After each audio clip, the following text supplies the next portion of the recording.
दिव्यांग दंपति की पीड़ा, मुसीबतों के बीच गुजर रही जिंदगी।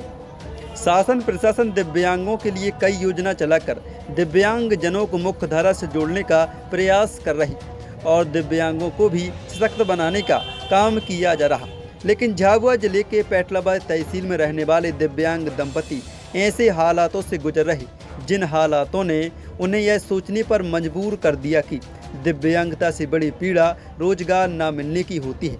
दरअसल पैटलाबाद विकास खंड अंतर्गत आने वाले बेरबेट में रहने वाले अशोक पाटीदार व उनकी पत्नी प्रियंका पाटीदार जन्म से दिव्यांग हैं। अशोक पाटीदार बस स्टैंड पर छोटी सी चाय की टपरी चलाते हैं। अशोक पाटीदार के पिता भी दिव्यांग हैं। फिलहाल घर का पालन पोषण बड़ी मुसीबतों के बीच चाय की टपरी से चल रहा है। अशोक पाटीदार की पत्नी प्रियंका पाटीदार दिव्यांग होकर शिक्षित हैं। प्रियंका पाटीदार D.Ed. B.Ed. पास हैं और वह पूर्व में बरबेटी के सास के स्कूल में अतिथि शिक्षक के रूप में अपनी सेवाएं दे रही थी, किंतु नियमों का हवाला देकर उन्हें स्कूल से अतिथि शिक्षक के पद से हटा दिया गया।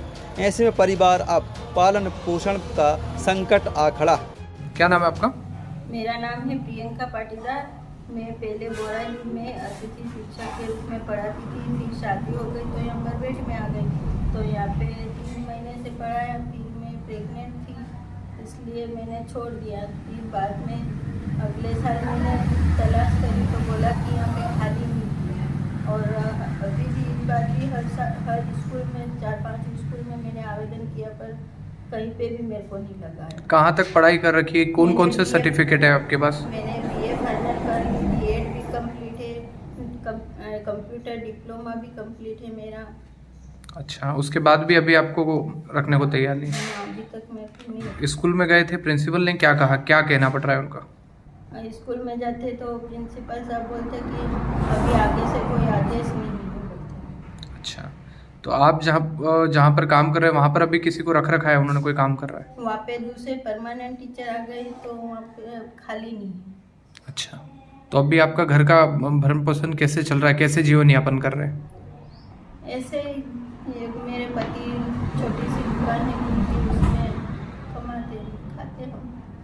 अच्छा, जन सुनवाई में भी आप गए थे अधिकारियों को, तो क्या कुछ बात हुई अभी? अधिकारी भी वहाँ पे जाते तो बोल देते कि हाँ हो जाएगा ना, मैं फ़ोन लगाऊंगी, नहीं बोल देते। कलेक्टर मैडम भी अभी हम गए, मंगलवार को गए थे तो बोला कि 1 घंटे तक बिठाया ने, इधर उधर फ़ोन लगा के बात भी करी कि खाली हो तो हम तलाश करें, थोड़ी देर बैठो ने। फिर तलाश करी कि एक जगह खाली है ना, फिर बोला कि हम करवा देंगे यो ने। अभी तक कोई भी खबर नहीं है। क्या नाम है आपका? अशोक पाटीदार में। कहाँ रहते हो? बरबेट रहता हूँ। अच्छा, क्या समस्या है आपकी? मैं 2-3 साल से मैं विकलांग हूँ, मेरी पत्नी भी विकलांग है, मेरे पिताजी भी विकलांग हैं। सरकारी प्रावधान में मेरे घर वाली अतिथि में पढ़ा रही थी 2 साल से, और उसके बाद उनको बाहर कर दिया गया। और हम तीनों 2 साल से कलेक्टर ऑफिस में भटक रहे हैं, जा के आके शिकायत कर के आते हैं, उसके बाद कोई समाधान नहीं हो रहा है। अच्छा, जन सुनवाई में भी गए थे क्या कुछ? जन सुनवाई में गया था मैं, वहाँ पे बोला कि 4 दिन में कॉल कर दूंगा। कलेक्टर मैडम ने आमने सामने बात करी। अच्छा, कुछ कार्रवाई हुई फिर? अभी तक तो कोई कार्रवाई नहीं है। अभी तक तो मैं कोई सुनने को अधिकारी तैयार नहीं हुआ। अभी तक जन सुनवाई कितनी बार आप आवेदन दे चुके हैं? 8 बार आवेदन दे चुका हूँ मैं, 8 बार आवेदन दे चुका हूँ। मैं भटक रहा हूँ। कल मंगलवार के दिन जाके आया हूँ वापिस ने, अंधेरे में रास्ते में रुक के रात निकाली हमने। आज तक अभी तक फोन न कुछ नहीं।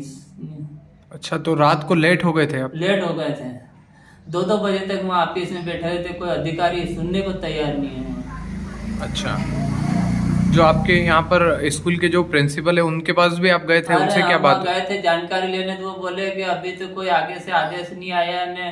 वो CM साहब ने हमारे सामने आमने सामने बात होती है, ऐसे ऐसे बोल के हमको वहाँ से बोल देते कि जाओ अभी आएगा आदेश, तो अभी कोई खाली वाली नहीं है, बहुत आते जाते रहते हैं तुम्हारे जैसे, न्यू ऐसे बोलता है हमारे को यार।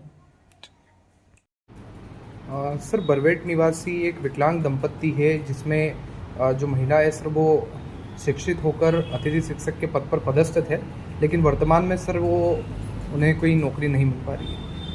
हाँ, मेरे संज्ञान में है कि एक प्रियंका पाटीदार है और वो विकलांग भी हैं। ये पूर्व में माध्यमिक विद्यालय बरबीट में अतिथि शिक्षक पे कार्यरत थी, मतलब गत वर्ष छोड़ के उससे पहले थे, लेकिन वर्तमान में भी इन्होंने अप्लाई किया है। तो वहाँ पर रेगुलर शिक्षक आ जाने की वजह से उनका अतिथि शिक्षक पर चयन नहीं हो पाया है। फिर भी और आसपास में अन्य स्कूलों में हम उनको देख रहे हैं और अति शीघ्र इस समस्या का हल हो जाएगा।